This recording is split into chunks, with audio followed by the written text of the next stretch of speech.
Wong lanang sing apik piye? Tanggung jawab. Siji. Melindungi. Loro. Yang ketelu. Gelem rekoso. Kepapat. Telu wae aja papat. Yang keempat itu harus jujur. Nah, itu yang dicari. Wong lanang jujur kuwi sing paling abot. Jujur dalam hal apapun, dalam hal sekecil apapun itu harus jujur. Terang nggumun aku ning warung ngendi wae nek wong nyetel TV kok mesti niken. Ha ya kuwi lho nganti kaya ngono kuwi. Mergo duwe karakter, dalang ora duwe karakter dhewe ya angel apa muncul. Mula waranggane duwe karakter, Bukesi karaktere kaya ngono. Lah kan Jarwo Surya. Ngene kabeh ngerti kabeh. Dung tang tang Jarwo Surya ngerti kabeh Bukesi kuwi ngomong kabeh. Ngono kuwi. Padha karo Mbak Lia wis kaya ngono kuwi, nyindan ya ringik-ringik ngono kuwi. Lah Mbak Tutik kuwi ora omong aku ndak nesu cah. Ayo. Makasih Pak Digareng yuk kaya apa. Bareng karo gendut niken ayo kan. Pak Digareng mang komentari. Bab napa? Niki wau babakan Waranggana sing mempunyai karakter sendiri-sendiri ngoten niku wau. Niki miturut penemu kula Mas. Nggih. Dunia seni itu bisa dikatakan lumone ya iso diarani kejem. Kok saged? Lumone yen wis dadi iki rejeki banyu mili. Leres. Ning kejeme bila tidak bisa menimbulkan karakter pada dirinya, dia tidak akan muncul. Nggih. Nadyan ayu, nadyan pinter ning yen ora duwe karakter ora bakal muncul ke permukaan. Nggih, leres. Nah, tadi pancen yo seni iki angel kok. Nggih. Saya bab ngene iki kaya awakmu ki statuse apa? Penyanyi apa sinden? Ya penyanyi ya sinden ya iso sembarang kalir. Oh, sembarang. Aku nek kon nyanyi ya nyanyi, dadi penyanyi ngono kae macak penyanyi iso. Nek kon dadi sinden ya macak sinden iso. Nah, saiki tak kowe kepengin dadi sinden kudu ngerti tegese sinden. Nah, ilmu iki. Yo, sinden ki siap menerima perintah atasan dalam hal ini dalang. Nggih. Den kuwi den sawang lan den rungokake suarane. Yen jaman biyen sinden gur dirungokke. Nek yen sinden saiki disawang mula do dandan ayu-ayu. Nah, beda dalang. Nggih. Daki dalam bekerja semuanya badan bekerja pula. Langkahnya selalu diikuti anak buah dalam hal ini yoga lan pesinden. Dalangi nadyan lungguh ning sak awak kujur nyambut gawe kabeh. Wiwit kene mikir, kene nyawang, kene ngrungokke, kene ngucap. Tangan atine rasane kecekel, tangane obah, sikile sik mancal, sik ngempet nguyuh barang lho. Kuwi tenan terjadi. Kuwi yo kerja lho. Jenengan nate kebelet pipis, Pak. Masalah mambengi demi Allah. Aku wis limbukane wis krasa nguyuh. Terus pripun, Pak? Lho tampet aku. Carane? Lho tampet piye carane? Lho piye? Lah kuwi anggere jingone lek duwe aji dhewe-dhewe duwe apa kuwi jeneng ilmu dhewe-dhewe to kan. Ya nyuwun karo Gusti Allah ya Allah kula tasih nyambut damel ngantos enjing nyuwun pangapunten ampun ngantos menika mangke ngantos medal menang sampun dugi ngreya kali Bukesi ngoten nggih medal ngoten niku. Apane? Aku ora nyandak aku. Aku sing rampung wayangan lak yo mulih ning omah to, Nduk. Nggih. Teko omah karo Bukesi to mulih ku, mosok aku mulih karo sapa? Karo Bukesi. Lah teko omah terus aku pipis ngono lho, Mas. Apa ngenteni ning omah? Ya mula yen kowe jegur ning dunia ngene kudu ngerti bab dunia kaya ngene iki, dunia wayang kulit. Nggih. Wong mbak-mbak wayang kulit iki kita tradisional sebetulnya ini modern lho. Alat iki modern. Nggih. Loh, iki jenenge apa iki? Alat iki? Gamelan. Gamelan ki basa apa? Basa Jawa. Basa Inggris. Kok iso basa Inggris? Gamelan ki basa Inggris. Gamel ki game, len ki garis. Dadi permainan sing nganggo garis utawa aturan gamelan game len. Wah, ngono. Wah, aku ki jane apa ora dosene aku dudu kowe. Ngono. Heeh. Dadi apa-apa ki ana tegese, Nduk. Ora waton jenengke. Mulo diarani apa ki? Sing nabuh apa ki jenenge? Gender. Lho, sing nabuh kok gender? Lah sampean diting apa? Ora sing nabuh ki jenenge apa? Yoga. Pengrawit. Pengrawit.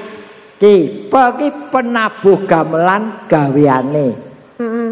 Ngraki ngracik notasi dadi gending sing kepenak dirungokke. Wiwit bonang nganti gong iki kudu kerjasama. Oh, iki ngelmu tuwa iki. Iya. Ketemune ya ning kene iki. Kok tak catete. Ngono. Ayo, saka tuane amen tiba ayo. Kowe ngerti iki jenenge apa? Dagelan. Ki dagelan ki dasare kudu lucu.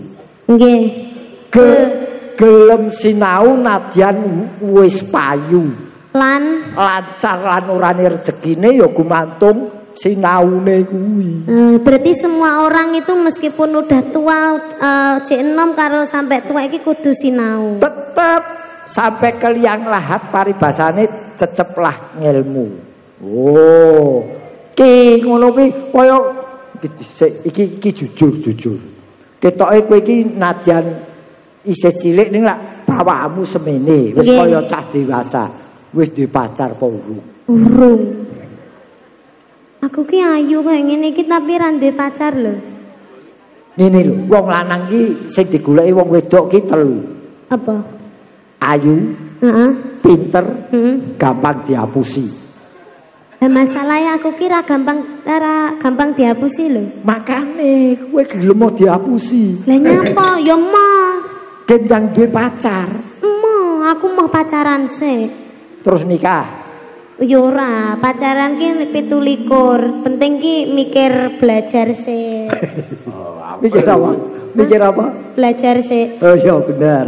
Itu belajar masih pelajaran ora patek dong, ning kan ya sinau sing karier. Betul. Biarpun setinggi langit namamu di atas panggung, ning belajar itu penting. Inggih. Lah anu digandhengke sisan, yen kriteriane wong lanang sing apik kanggene wong wedoke piye ra? Lah wong wedok mau wis enek 3. Wong lanang sing apik piye? Tanggung jawab. 1. Melindungi. 2. Sing ketelu, gelem rekoso. Kepapat. 3 wae aja 4. Yang keempat itu harus jujur. Nah, itu yang dicari. Wong lanang jujur ku sing paling abot. Jujur dalam hal apapun, dalam hal sekecil apapun itu harus jujur. Dadi iki keterangane Niken wis memberi kriteria sapa sing gelem ngapeli dheweke. Iki kudu kaya ngono. Heeh, tambah jujur penting. Iki siji sing penting banget. Apa, Pak? Urip. Ana meneh siji neh, wong lanang kudu wedi karo bojone. Aku ki ambok ning panggung iki kaya singa paribasane ning omah ya kalah karo bojo. Ayo, padha aku ya ngono kuwi. Oh, berarti semua takut istri. Hah? Semua takut istri. Orang kok takut istri, menghargai, menghormati. Kan sumpahe orang mencintai kan tidak seharus sampai menyakiti istri ngono kuwi. Mergo ngene kan, kanggone wong lanang ya aku ya nun sewu. Yen uripmu pengen mulya donya tekan akhir, ada 2 wanita yang harus dihargai, dihormati dan dibekteni. Siji ibu, loro bojo wedok. Kuwi loro kuwi. Ngono. Sik bojo ya wedok. Bojo wedok napa enten bojo lanang? Bojoku wedok ibu. Ah ya bojo ngono lho bojo wedok.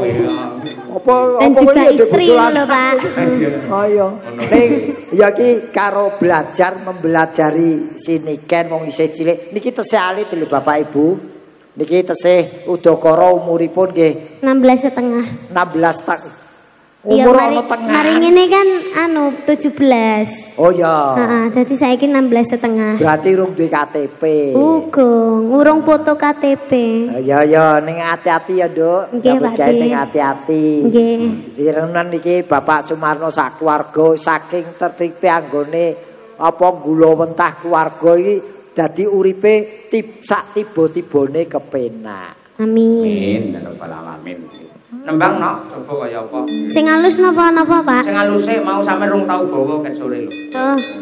Sing diarep-arep Pak Degaring. Bawa. Ayo, Nduk. Nggih. Tak mati mati apa? Srekmu apa? Ayo. Bocah iki rada watuk. Ah iya. Aja Niku dipaksa nggih apa-apa. bawa Dimas Niken Salindri. Dimas Niken Salindri. Pangkur. Nggih. Oke. Sadiasmo ngono apa piye? Heeh. Oh iya Sadiasmo. Iki sing nulis iki bapak. Bapak. Sing nulis bapak nggih to, Bu? Oh, terus Bapak sing nembang ki Ibu. Oh. Sing nulis Dimas Niken Salindri Sandiasmo kuwi bapak lho. Bapak Cahyo. Konoan ki sing nulis. Konoan dengkulmu mlocot ora. Ki dalang Cahyo ku tadi konoan. Iya.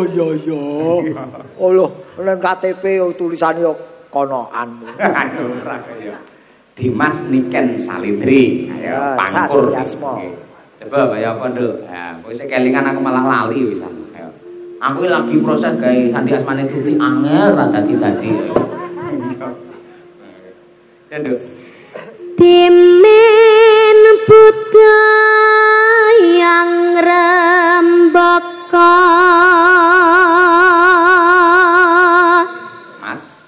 masih nangling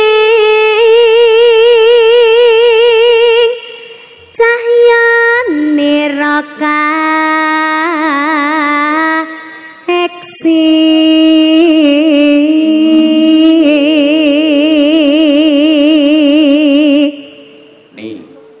Nimas mesti kaning jantong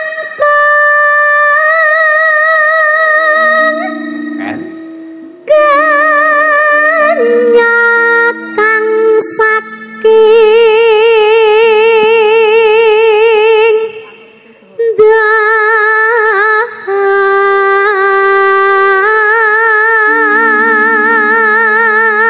Penyo saka Ndawa tegese perawan saka Kediri. Kediri, heeh. Salawi reng-reng nambang beksa waska cakep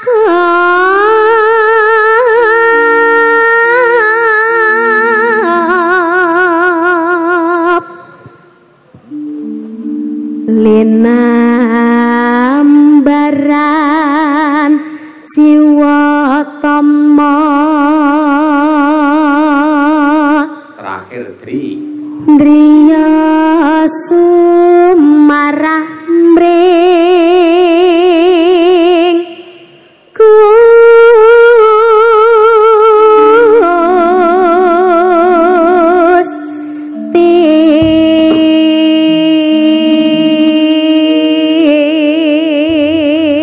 Nyuwun tepuk tangan Bapak Ibu dumateng Niken Salindri ya luar biasa. Apa to Nduk sampean lagune kuwi? Wah niku favorit kula ya Pak. Nek dikengken bawa niku kula teng pundi-pundi mawon dalange siapapun kula bawa niku. Apa iya?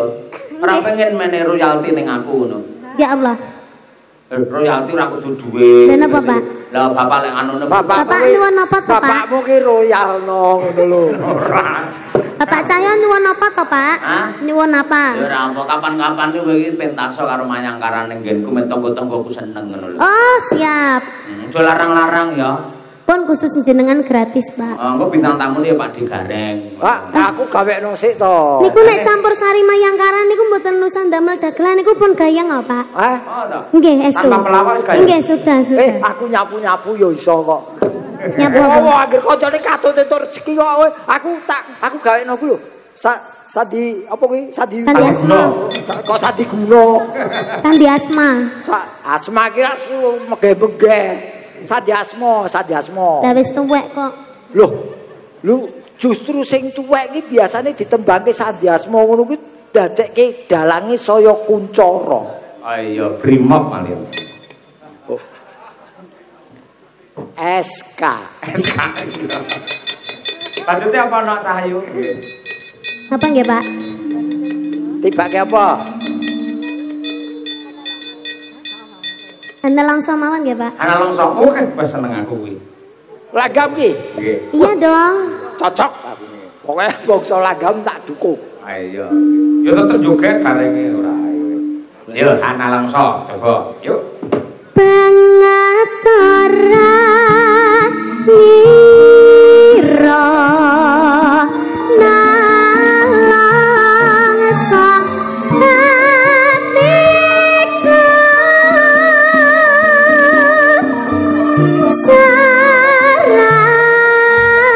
sarawangi kang ado papane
Karyane sapa to Nduk iki? Hah? Karyane sing. Mboten ngertos, Pak. Wah, Mbah Narto Sabdo. Narto Sabdo. Wah, elok tenan. Aku yo gumun ya nyatase bocah iki rung lair lagu iki wis di gawe ning yo dheweke isih mersudi kepengin iso. Lah iya. Malah zaman saiki sing lagi hit-hit malah tembang-tembang lawas kuwi lho. Lawas. Nggih. Ngono nek ada ngono lagi hit meneh. Malah iso dadi sasmita sapa ngerti lah wayangan-wayangan sing model klasik iso hit meneh. Nggih. Ah, pancen sing lawas-lawas sing tukul kuwi lawas-lawas anu tambal ban kuwi. Heeh. Kuwi lagu lawas kuwi. Oh. Terus saiki rumah makan barang sing apa kuwi jenenge sing ber-AC terus sing mewah-mewah malah longko sing payu.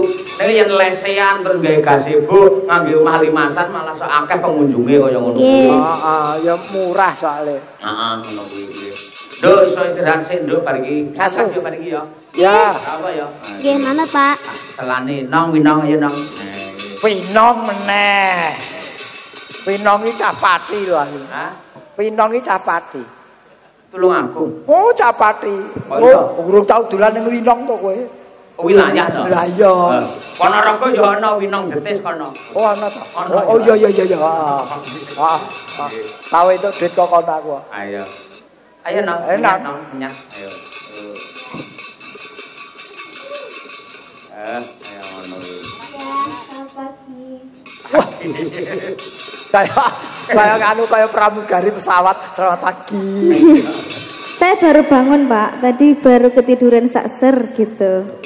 Ngono kowe jujur, kanca-kanca rawane jujur malah kowe jujur. Enggak apa-apa, saya tuh anaknya jujur, baik hati, tidak sombong, nerima, apa-apa tak terima kayak gitu, Pak. Saya tuh anaknya sangat-sangat Masya Allah, tabarakallah. Ayo layak gampang kapusan karo wong lanang. Lah, niku lho Pak, astagfirullah. Gimana ya? Jujur yang kapusane ya goblok. Terlalu ini loh Pak, terlalu baik hati, terlalu halus. Ker. Terlalu halus no, dan aku ki jan Halus sih siwir apa piye? Halus. Ya ning ngene. Ya wong ya karakter manusia beda-beda, mungkin itu karaktermu ya muga-muga ora kapusan tenan ya, Nduk. amin. Mulai ya ndang nikah. Ampun. Oh, Lah wis. kuliah ora rampung kok nikah piye? Nggih. Wis nikah. Derek. Lho kok sampun? Maksudnya jangan. Oh, ya. Bahasa Jawa itu emang ada ini Pak, sampun ini ada dua arti. Kadang bisa diartikan sebagai sudah, bisa juga diartikan sebagai jangan. Ya aku percaya iki. Iki Gitu. sale disiplin ilmune dheweke. Iya. Mumpung Mbak Wir gendar kan cedak karo awakmu, ninggalkan tresnan no. Ayo. Ya, aduh. Take Mbak Wir kangen kuwi yang karo awakmu kuwi. Cek kok jenenge Wir iki lho. Hah? Iki lho Mbak Wir. Mbak Wir yo. Danang Sutawijaya. Ayo. Niku anu loh Pak Jan, kula niku terharu. Kemarin itu pas saya audisi Sinden Idol itu sama Mbah Wir tuh ditutne sampai Jogja loh Pak. Ditutkan. Iya ditutkan terus digendari dengan sepenuh hati. Saya tuh terharu loh Pak sampean. Ya Allah. Masya Allah. Iya. Direwangi bapake mayang ora ditabung. Lah ya kepengin memberi semangat kepada generasi-generasi Betul Mas. Iya, ya ampun manisnya, Masya Allah. Caitan lah winonge lah. Oh, mulane korbane akeh. Lah modele ngene iki tak jaga jarak aku. Aku tuh memang terlalu baik hati memuji orang, pancen manis toh ya kan, Mas Danang manis banget loh orangnya. Imoet. Ya nong dibawani nong, kaya apa? Nggih.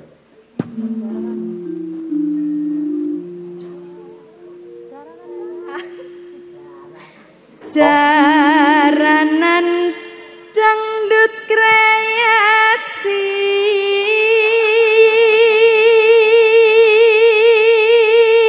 Tungtak dade. Ayo. Jaranan kok. Ora kuwi sik bawa kok ya. Oh, bawa ta. rineng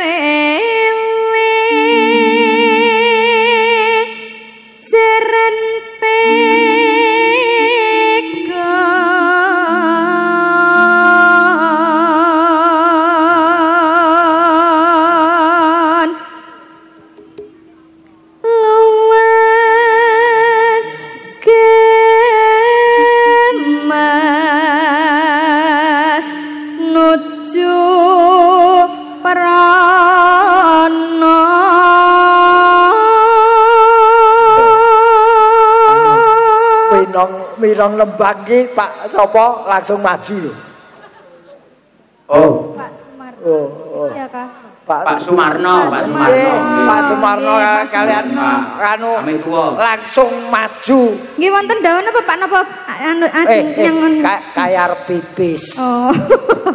Kula ngene. Oh maju tenan. Repot-repot tenan mriki lho Pak. Ya ampun kok ngertos nek kula niki kok sajake butuh disengkuyung ngono. Apa? Iki wedokan ngentekke omah, ngentekke sawah ya iki. Mboten. Wong arep ngrekam kowe kok. Ayo. Oh nggih. Tresno senong ayo. Pak Sumarno lho iki ngematke lho Pak Sumarno lho.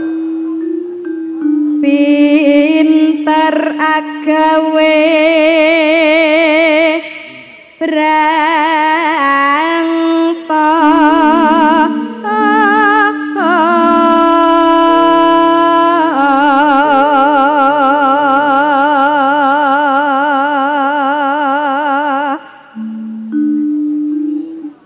sinden winang tulung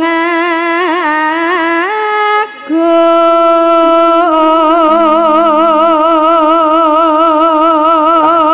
tak kira sinden ganyong.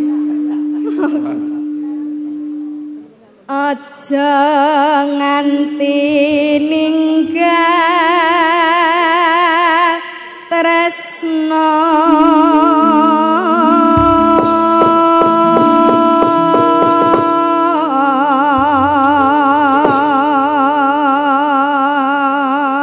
Inggih, mbok menawi Pak Sumarno badhe paring dawuh. Nggih paring dawuh. Kados pundi Bapak? Napa? Badhe dawuh menapa? Nggih. Aturan pinarak mriki Bapak. Nggih. Ah, monggo, monggo. Pancing, Pak. Nggih salim dulu ya Pak. Masya Allah kok piyayi kok bagus loh, Masya Allah. Ojo ngece kowe, cah cilik ngece wong tuwa. Mboten Pak, saestu jenengan niku bagus lho pun. Mesti pun sepuh kok tesih kelihatan Pak, bagus. atos-atos lho. Pak, atos-atos lho Pak niki. Mas Dalang potong. Honore potong, Mas. Lho kok dipotong? Nggih. Mboten apa Pak? Ngati-ati niki kali rayap mon ganas niki Pak. Ganas Mas Gareng. Kok dipotong kenapa Pak? Nggih. Wong tukang cukur. Iya, piye Mas? Jangan dipotong. Kula nek Saya enggak ngapa-ngapa. ngoten, nggih. Sepindah Mas Dalang. Nggih. Matur nuwun sanget dalu niki Mas Dalang CS. Mbak Kesi tesih emot kawula nggih. Nggih. Senajan jane kula meh ndendho Mbak Niken. Lho wis ngerine. Ngeten Pak Gareng. Kula niku rong bengi rasa turu gara-gara Mbak Niken. Lho. Saestu. Tak kira jenengan rong bengi kula sesasi perkara mikir iki kok biyen malah. aku ki mah rong sasi perkara mikir utang.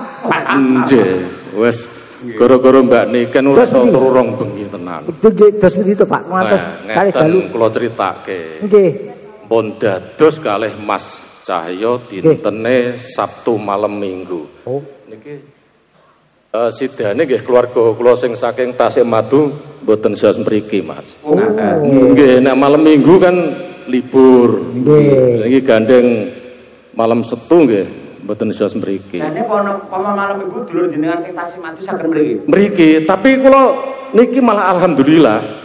Jane malah sae lho, Pak. Lah ora Dulur jenengan benjing kan mriki, wong kula benjing prei payangan mriki. Pripun? Oh ngoten, cocok niku. Kula nggih prei, kula dukung. Ngeten Mas Dalang. Saat niki kan Pak Sumarno. Insyaallah mangke sanes wekdal nggih. Gantos Pak Sarmani. Nggih. Oh nggih. Oh nggih, kula dongake ngoten Mas Gareng. Amin. Nggih. Ngeten kula wau lagune napa mawon Mas? Dalang sing dereng diayahi Putra Nuswantara nggih. Sampun wae. Seke gugur gunung sampun, kangen sampun, sinom sampun, lumbung desa sampun. Lah lumbung desa aku ora krungu mang. Ayang-ayang sampun ikan. Sampun Pak lumbung desa sampun. Sampun full. Ngoten. Caping gunung kersane Pak Sumarno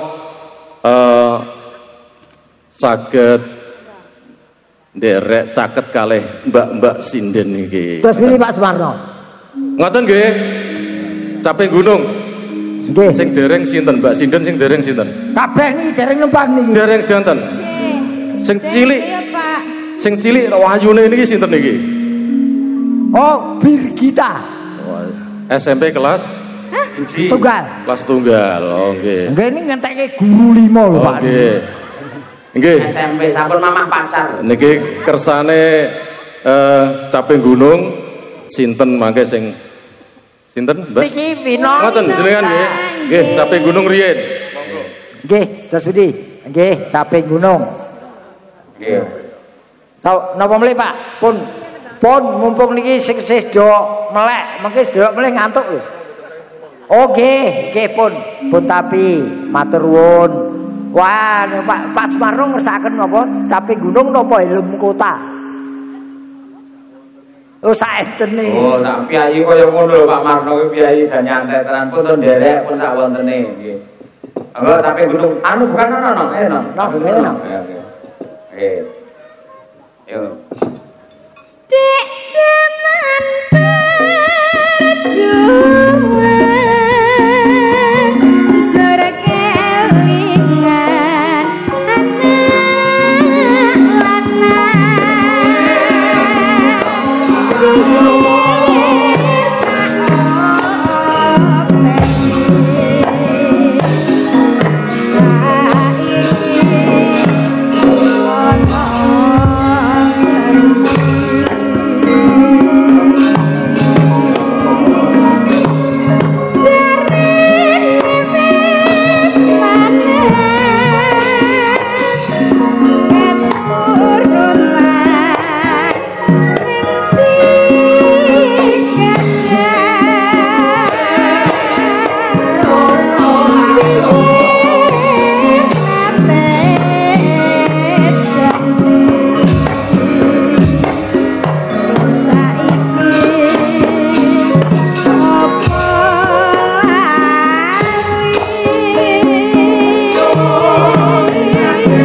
saiki ana ngendi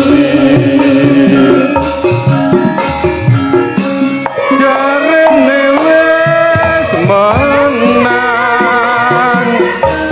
keturutan sing digadang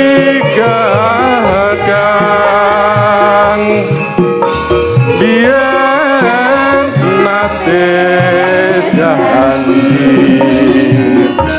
nek saiki apa lali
Mbak. Meruntus niki napa? Keringetan nggih. Saya sangat 13 tahun wis ora tau nyanyi malah. Masya Allah. Bengi-bengi tengah wengi kan. Pak menika matur niki dilajengke